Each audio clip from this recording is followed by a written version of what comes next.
most frequent question asked in management is, how do you get people to work? How do you get someone to do something? Now, we agonize about this problem a great deal. The problem, in fact, is rather simple. The most simplest, most direct, least circumlocuted way to get anybody to do anything is called KITA. K-I-T-A. It's an acronym standing for a kick in the pants. Now, there are many forms of KITA that are used in industry. The direct application of a kick in the pants, which we used to do a great deal in the past, is called negative physical KITA. Negative physical KITA.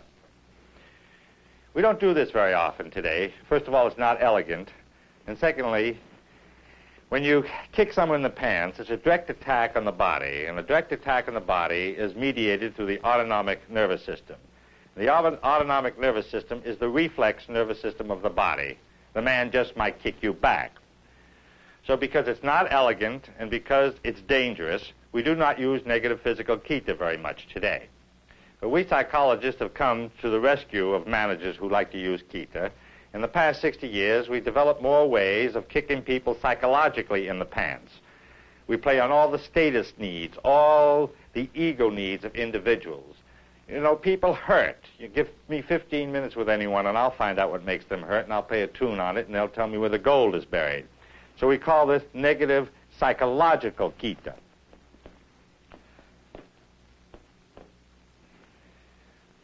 The only difference between negative physical KITA and negative psychological KITA is where you hurt a person. One is physically, one is psychologically. Today we hurt people psychologically. And it has many advantages over negative physical KITA.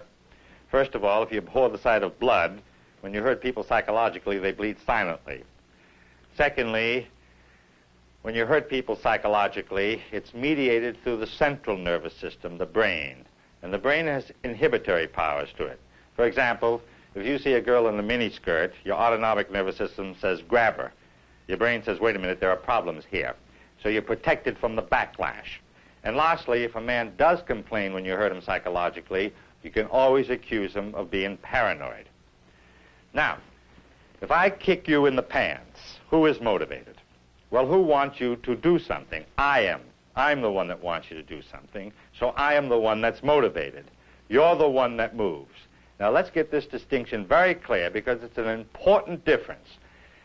KITA, negative KITA, does not lead to motivation. It leads to movement. You know, I have a little dog. I bought him a couple of years ago, and when he was a puppy, I wanted him to move, so I kicked him in behind, and he moved. Then I sent him to obedience school, and rather than getting behind him and kicking him to move him, I held up a dog biscuit, and I said, here, Buck, jump. And he jumped for that dog biscuit. Now, who was motivated in this instance? Well, who wanted the dog to move? I did. Who moved the dog? Again, I KITa'd him. I kicked him in the rear, but this time I did it frontally. And we call this positive KITA. This is the reward system. Simply put, negative KITA is the stick. Positive KITA is the carrot. Now let's look at some of the KITAs that we've used to get people to do things. A very interesting KITA that we see among behavioral scientists today is what I call the big picture approach, sometimes given the term job participation. It goes something like this. Miss Dulac. Oh, yes, Mr. Smith. Miss Dulac, I've been meaning to speak to you about your attitude. Oh, yes, Mr. Smith. Miss Dulac, I don't think you realize how important your job is here. Oh, I do. Do you really? Yes. These letters, they go out to some pretty important people, you know. And we can't have them thinking we don't know how to spell now, can we? Oh, of course not. And those contracts you typed, you realize the slightest error could cost us big legal trouble? Oh, you told me that last month when I left out that bit about... You are not just cogs in a machine. We're important parts of this company. This is an important business. We contribute.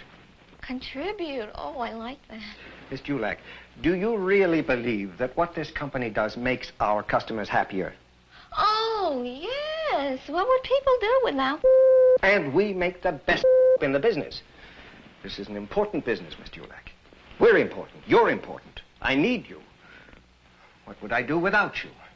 Well, you just get somebody else from the typing pool like you got me. It was when the behavioral scientists came in that new subtle forms of kita occurred in industry. One of the most subtle ones was human relations. If you'd only treat people properly, handle them with concern about their ego needs, we'll get motivation. Well, this has been going on for 25 years, and I still see no improvement in motivation, but I still see more complaint about people not being treated properly. We went to sensitivity training. The purpose here was human relations didn't work because the manager didn't understand himself. Now he's attempting to really, really understand himself, but I assure you, no motivation has come out of this. Good morning, Miss Dulac. Oh, Mr. Smith, nice to have you back. Nice to be back. I've had just as much as I can take of those management training courses. I mean, it was very nice of the company to How give was me... it up there at Sunset Lodge? Oh, it was nice. Of course, 2 weeks sitting around with a bunch of other guys. Sensitivity training. Miss Dulac, I'd like you to know that I'm not just a boss. I'm a human being. I have feelings. I have moods, ups and downs. Sometimes I say things I don't really mean. You do? But you're human, too. I realize I haven't paid enough attention to you as a human being. You haven't? No. For instance, your personal life, off the job. What do I know about that? Nothing. Don't you have an ailing mother or something? Miss Dulac, have I ever told you you're one of the best typists we've ever had around here? No. Well, it's true. Well, I'll say it again. You're one of the best darn typists we've... Thank you. Miss Dulac, I'm the supervisor. You're the subordinate. We have a supervisor-subordinate relationship, right? So? We're supposed to level with each other. Do you know what that means? No. Well, it means we're to be free to let our feelings out, to say whatever's on our minds. For instance, I never hesitate to tell you when your work is wrong, do I? No. Well, Miss Dulac, communication is a two-way street. Now, let's be honest with each other. You're supposed to tell me exactly what you think of me. You want me to tell you what I really, really think? Yes, I want you to tell me what you really, really, really think of me. Well... Let's look at the problem of dealing with people on jobs. In motivation hygiene theory, there are two questions that you have to ask about your employees. The first question is, do you treat them well? And in treating people well, there are a number of factors. Factors I call hygiene.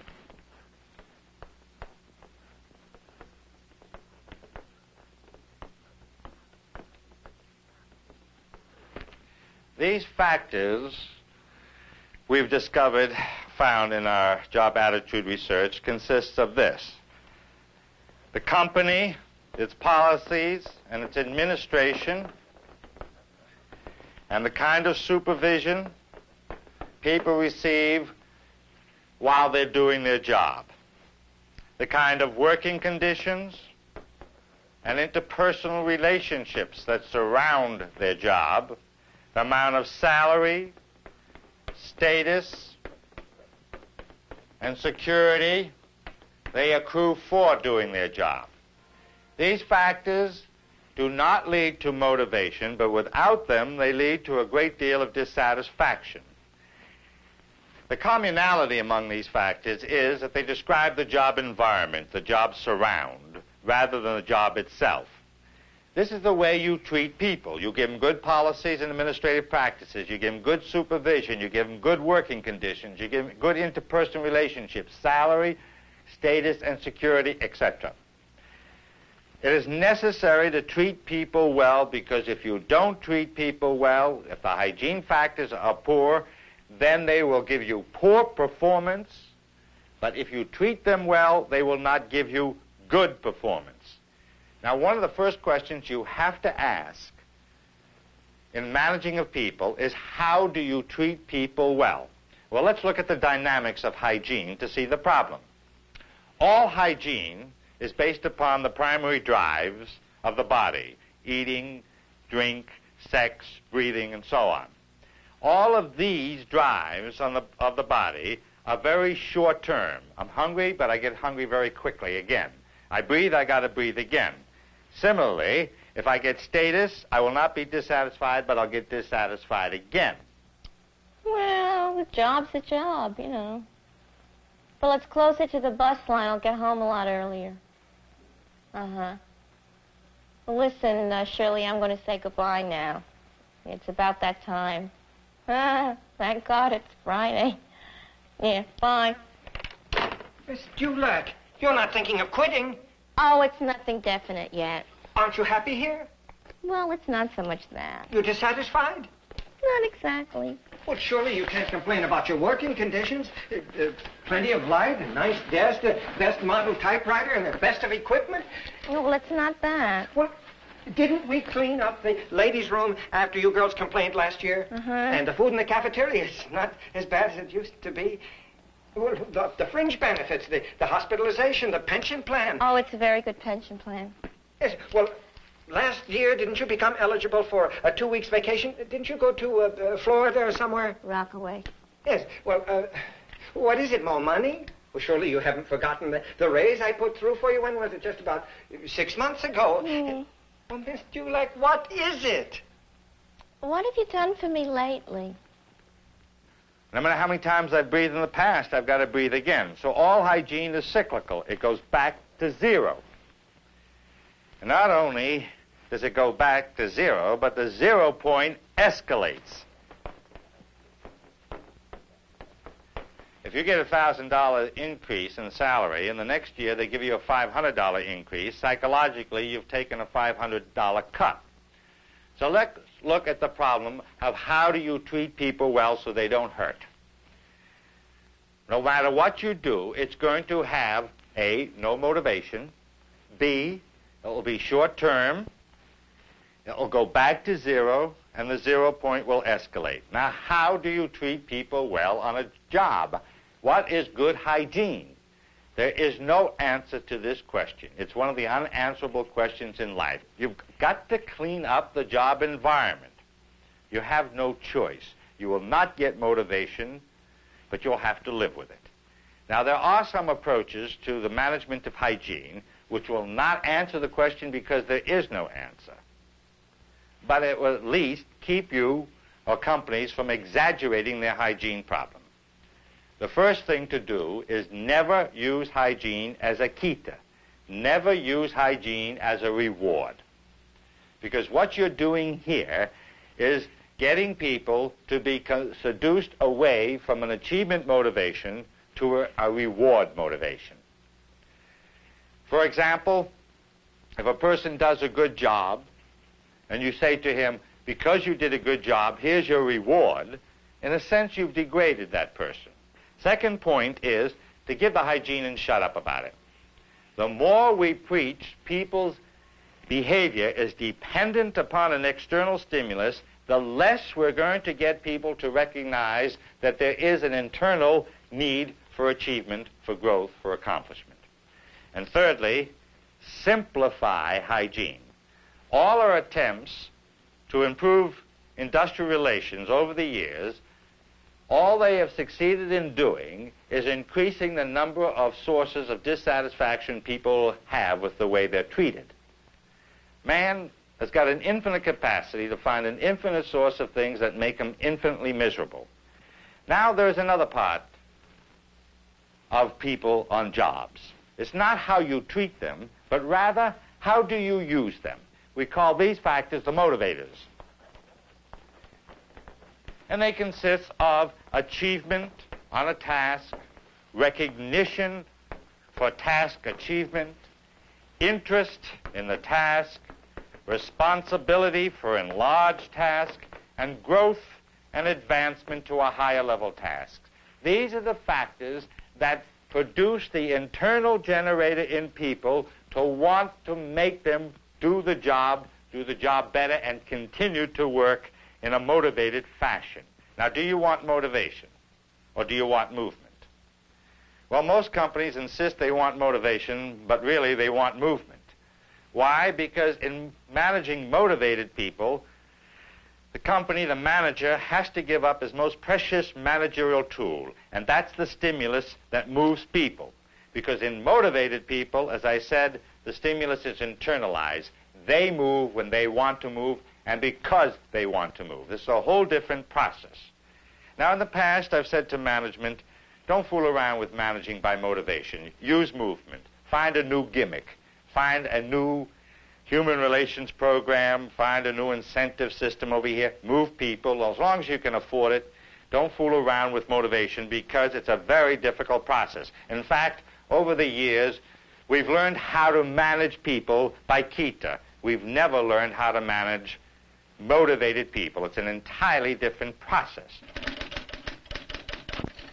Miss Dulac. Yes, sir. I'll be back in about an hour. Try to have that letter. Yes, Mr. Smith. Oh, Mr. Smith, that Mr. Heseltine called again. He called twice yesterday, once this morning. Would you tell him I'm out? Tell him I'm in conference. Just get rid of him. I've been telling him that for 3 weeks, sir, but 21 days is a long time for one conference.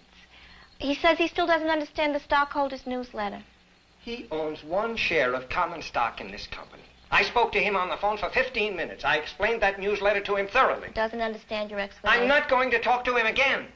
Well, he'll just keep calling back, I guarantee. Apparently, he has time to waste. I have not. Now, please, I'd like those letters this afternoon. Yes, sir.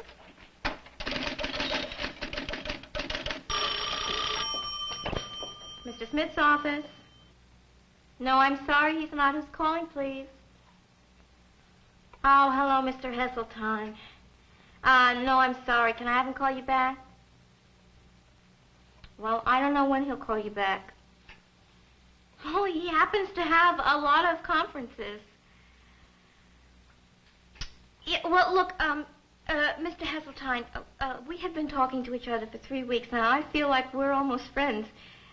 Is there anything that I could help you with? Yeah.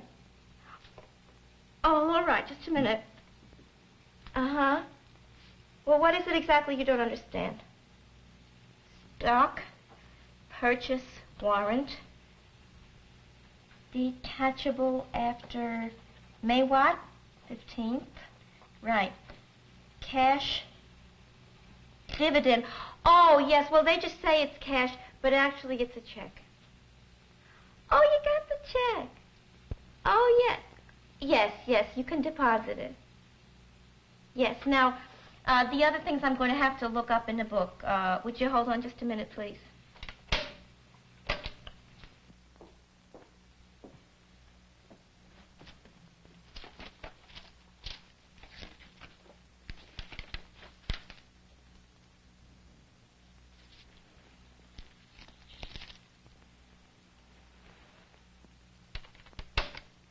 You there? Hello. All right. Now, I think you better write this down, and then I'll read it to you, and I'll try to explain it afterwards if I can figure it out myself. All right. Now, a stock purchase warrant is an instrument. Well, a letter from Mr. Heseltine. Again? A thank you letter. He says you explained stock purchase warrants to him, and he'll be detaching and exercising his warrant after May 15th. Oh. You explained that to him a lot better than I did. Well, I had to get him off the phone somehow. Where did you learn about stock purchase warrants? In the book. A book? Well, you handled that situation very nicely, Miss Dulac. I'm pleased. So often typists can't do anything but type. Well, to tell you the truth, I got kind of a kick out of it, looking all that stuff up. It taught me a lot. I didn't know. I'll see that you're mentioned for a raise. Oh, and hurry those letters up, will you? Yes, sir. That kind of handling of that girl reminds me of what they do in sea aquariums. They throw a fish when someone does something, when an animal does something well. Well, to tell the truth, Mr. Smith, I got kind of a kick out of looking all that stuff up. It taught me a lot of things I didn't know. What is she saying? She's saying she found some motivation because she found an opportunity for growth. Why couldn't he have acknowledged her growth, acknowledged her initiative, and suggested that he in the future is going to see that she gets more opportunities to use her abilities. And then he could have come in and said, you know, people who do better jobs will get more money. You know, we've been having a little difficulty with another stockholder, a Miss MacDonald. Oh, yes, I've got your letter to her right here. Oh, I've written her the same letter 3 times. I've gotten the same reply 3 times. My jargon just doesn't seem to get through to her. I'd like you to write to her. Maybe use that book again, but you can put the situation in your own words, huh? Oh, yes, sir.